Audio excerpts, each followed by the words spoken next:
오늘의 10분 말씀. 사도행전 4장 32절로 5장 11절입니다. 지금까지 사도행전은 성령 하나님의 일하심의 시작을 알렸습니다. 성령 하나님은 구약의 예언대로 그리고 예수님의 약속대로 120명의 교회 공동체 위에 공식적으로 내려오셨습니다. 불꽃과 같은 모양이 각 사람 머리 위에 있게 된 것입니다. 이것은 각 사람이 성전이 됨을 상징합니다. 그리고 베드로는 성령 충만하여 성전 미문의 병자를 치유하고 그로 인하여 그리스도를 드러냅니다. 그리고 이 사건으로 인해 베드로와 요한 사도는 옥에 갇히고 성령님의 은혜로 다시 풀려나게 됩니다. 이 사건으로 인해 교회 공동체는 성령이 충만하여 기도하기 시작합니다.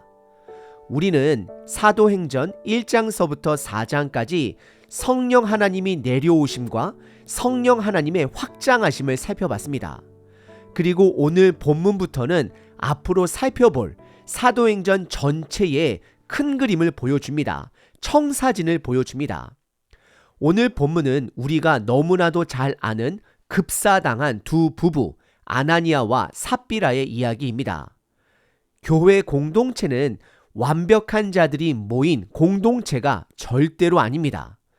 부족한 사람들이 모여 성령 충만함으로 말씀 충만함으로 변화를 받아가는 공동체입니다. 우리는 아나니아와 삽비라를 무조건 악당으로 볼 때가 있습니다. 하지만 이들은 그들의 전 재산을 정리하여 일부분을 교회에 헌금한 자들입니다. 행위로만 보자면 그들은 우리들보다 더 헌신된 자들입니다. 하지만 이들은 오늘 본문에서 급사를 하게 됩니다. 저는 여러분들께 이렇게 여쭤보고 싶습니다. 왜 우리들은 죽지 않는 것일까요? 이것은 하나님의 심판이었고 초대교회를 향한 경고였습니다. 이 경고는 여전히 지금 시대에도 주시는 경고의 말씀이 되는 것입니다. 여전히 아나니아와 삽비라의 이 이야기는 여러 가지 질문을 갖게 합니다. 이들은 지옥에 갔을까, 천국에 갔을까, 또는 회개할 기회도 없이 왜 갑자기 죽임을 당하였을까? 그리고 이것을 주관했던 베드로의 고독한 역할 또한 생각해 보게 됩니다. 하지만 오늘 본문이 집중하는 것은 두 가지입니다. 첫 번째, 교회는 인간이 만든 기관이 아닙니다. 교회의 머리는 예수 그리스도가 되십니다. 하나님의 임재가 있는 곳이 교회가 됩니다. 두 번째, 성령 충만을 통해 재물의 가치관의 변화입니다. 오늘 본문을 통해 두 가지 질문을 스스로에게 던져보시고 답해보시길 바랍니다. 첫 번째, 여러분들은 교회 공동체를 어떻게 생각하시고 대하시나요? 하나님의 주권과 임재가 있는 곳임을 기억하셔야 합니다. 두 번째, 여러분들이 바라보는 재물관은, 재물의 가치관은 어떠하신가요? 오늘 본문은 크게 두 부분으로 구분해 볼 수 있습니다. 첫 번째는 성령 충만으로 물건을 나누는 교회 공동체입니다. 그리고 두 번째는 성령님을 속여 죽은 두 부부의 이야기입니다. 첫 번째 부분은 성령 충만으로 물건을 나누는 교회 공동체입니다. 특별히 바나바라는 인물이 등장합니다. 32절부터 37절입니다. 믿는 무리가 마음과 한뜻이 되어 모든 물건을 서로 통용하고 자기 재물을 조금이라도 자기 것이라고 하는 이가 하나도 없더라. 33절. 사도들이 큰 권능으로 주 예수의 부활을 증언하니 무리가 큰 은혜를 받아. 34절. 그 중에 가난한 사람이 없으니 이는 밭과 집 있는 자는 팔아 그 판 것의 값을 가져다가. 35절. 사도들의 발 앞에 두매 그들이 각 사람의 필요를 따라 나누어 줌이라. 36절. 구브로에서 난 레위족 사람이 있으니 이름은 요셉이라. 사도들이 일컬어 바나바라. 번역하면 위로의 아들이라 하니. 37절. 그가 밭이 있음에 팔아 그 값을 가지고 사도들의 발 앞에 두니라 라고 기록합니다. 바로 전 본문에서 교회 공동체가 함께 기도함으로 성령 충만함을 받았다라고 기록을 합니다. 그리고 이어지는 오늘 본문 32절에 보시면 이들은 한 마음, 한 뜻이 되어 그들의 물건을 서로 나누고 자기 재물을 자기 것으로 여기는 자가 한 명도 없다라고 기록을 합니다. 이것은 사도행전이 두 번째로 기록하는 두 번째 나눔 사건입니다. 첫 번째 나눔 사건은 성령 강림 사건 직후에 일어났습니다. 성령이 충만하면 재물을 바라보는 가치관이 변하게 됩니다. 예수님도 부자 청년에게 물질에 대해 도전을 주었고 초대교회의 시작도 물질의 나눔으로 시작을 하고 있습니다. 이것은 재물의 가치관의 변화가 매우 중요함을 말하고 있습니다. 성령 하나님의 도우심으로 말씀이 깨달아지면 깨달아질수록 재물의 가치관의 변화를 가져다 줄 것입니다. 그리고 33절에 사도들은 예수의 부활을 증언합니다. 결국 다시 오실 예수님 그리고 그분의 나라의 소망을 둘 때에 이 땅에 재물을 바라보는 가치관이 변하게 됨을 말씀하고 있는 것입니다. 여러분들은 이 땅에 소망을 두시나요? 아니면 부활한 예수님 하나님 나라에 소망을 두시나요? 다시 본문으로 돌아가 34절과 35절에 보시게 되면 말씀 충만함으로 성령 충만함으로 재물의 가치관이 변한 자들로 인하여 그 공동체 안에는 가난한 자가 없었다라고 기록을 합니다.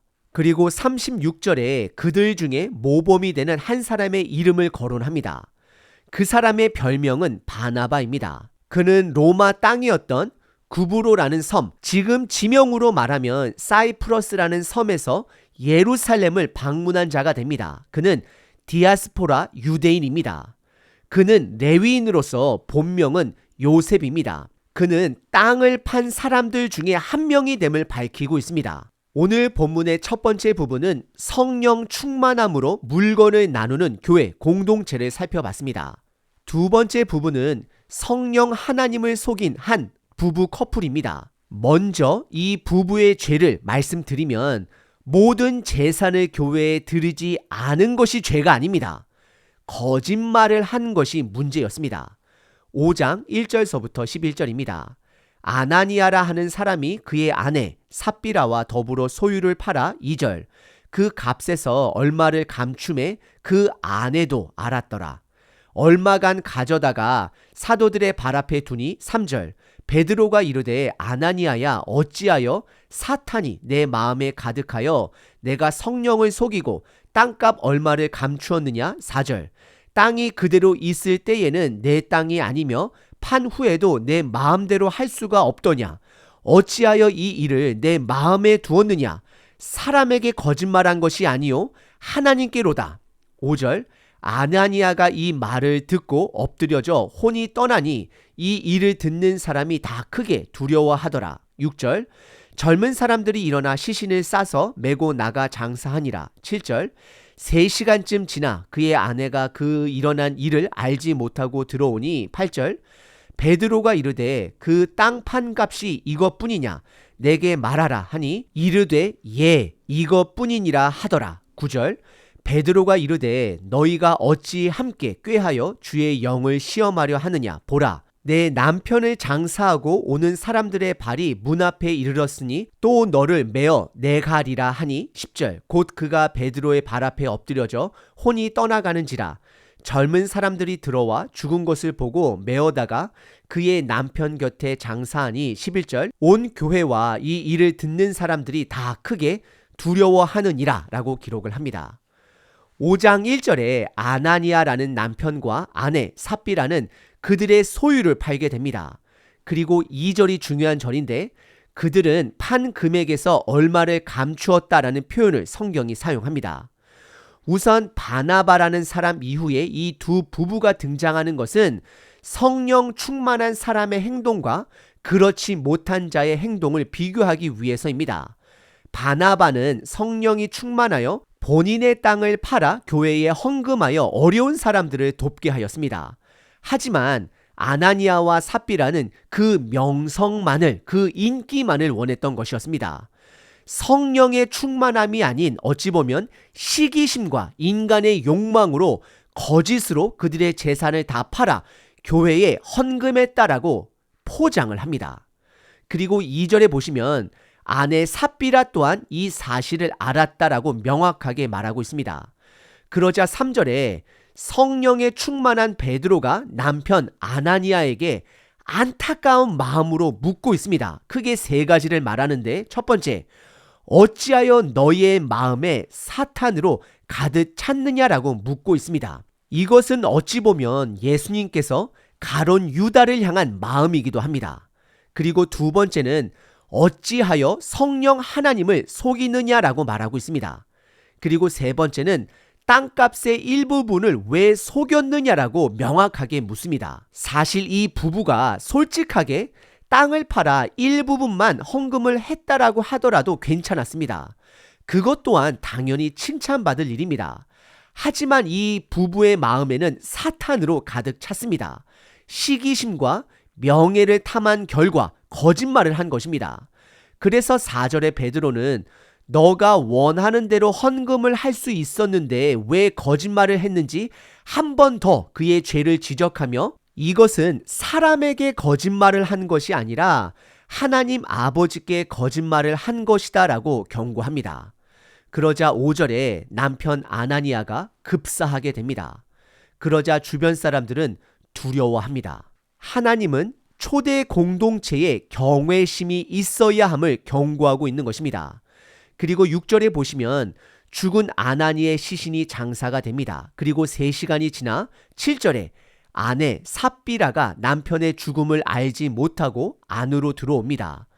그러자 베드로는 아내에게도 안타까운 마음으로 8절에 다시 한번 묻게 됩니다. 정말로 땅을 판 돈으로 모든 것을 헌금했는지 묻게 됩니다.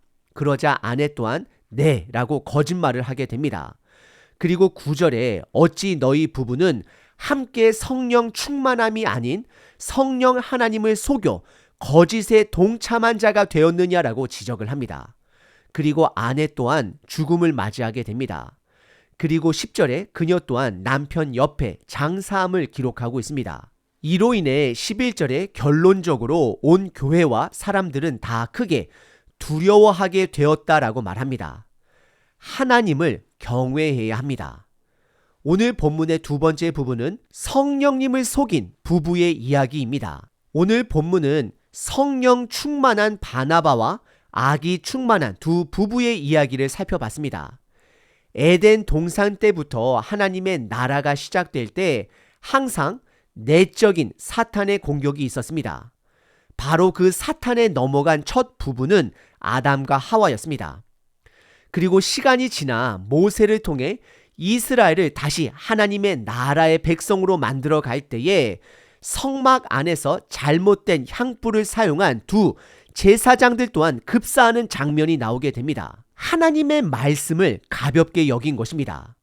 그리고 모세 이후에 여호수아 시대 때 가나안 땅에 들어가 아이 성을 정복할 때에 하나님의 명령을 무시하고 몰래 물건을 감춘 자가 있었습니다. 그는 바로 아간이었습니다. 그 또한 죽임을 당합니다. 하나님의 나라가 시작한 이래로 계속해서 사탄의 공격에 넘어지는 자들을 살펴봤습니다. 하지만 예수님으로 시작된 하나님의 나라는 실패하지 않았습니다. 예수님은 본격적인 복음 사역을 시작하시면서 광야에서 사탄의 유혹을 받았지만 다 하나님의 말씀으로 이겨내셨습니다. 그래서 오늘 본문은 우리들에게 두 가지를 강조하고 있습니다. 첫 번째, 교회 공동체는 인간이 만든 기관이 아닙니다. 예수님의 핏값으로 세워진 예수님이 머리가 되신 성령 하나님이 거하시는 공동체가 되는 것입니다. 그런 공동체는 하나님을 경외하는 것이 기본이 되어야 합니다. 하나님은 사랑이시지만 우리가 함부로 대할 수 있는 분이 아니심을 인지하셔야 합니다. 두 번째는 가치관의 변화입니다. 성령 충만함을 받으면, 즉 말씀을 깨닫게 되면 물질에 대한, 재물에 대한 가치관이 변하게 됩니다. 내 것에서 하나님의 것으로 변화를 갖게 되는 것입니다. 다시 한번 강조합니다. 두 가지를 기억해야 합니다. 첫 번째는 교회 공동체는 하나님의 말씀을 경외하는 공동체입니다. 그래서 사람의 일이 아닌, 사람의 이름이 아닌 하나님의 이름과 그분의 일이 드러나는 공동체가 교회 공동체입니다. 그래서 우리들은 우리들의 물질을 통해서 사람이 아닌 하나님의 일하심만 드러나야 하는 것입니다. 오늘 하루도 성령 충만함으로 변화받는 하루 되시길 바랍니다. 365일 기도문입니다. 고린도전서 16장 14절 너희 모든 일을 사랑으로 행하라. 날마다 주님 사랑 안에서 눈뜨게 하시는 아버지를 찬양합니다. 오늘 하루도 하나님 아버지의 넉넉하신 그 사랑으로 인하여 하루를 살아갑니다. 모든 일을 행할 때 그 사랑이 기준이 되게 하소서. 아버지께서 기뻐하시는 긍휼과 사랑의 마음으로 행하게 하소서. 내 스스로 옳고 그름의 잣대가 되지 않게 하시고 성령 충만함으로 하나님 아버지께서 나에게 주신 그 넉넉한 것들을 나누는 자 되게 하소서. 예수 그리스도의 이름으로 기도합니다. 아멘. 항상 기뻐하라. 쉬지 말고 기도하라. 범사에 감사하라.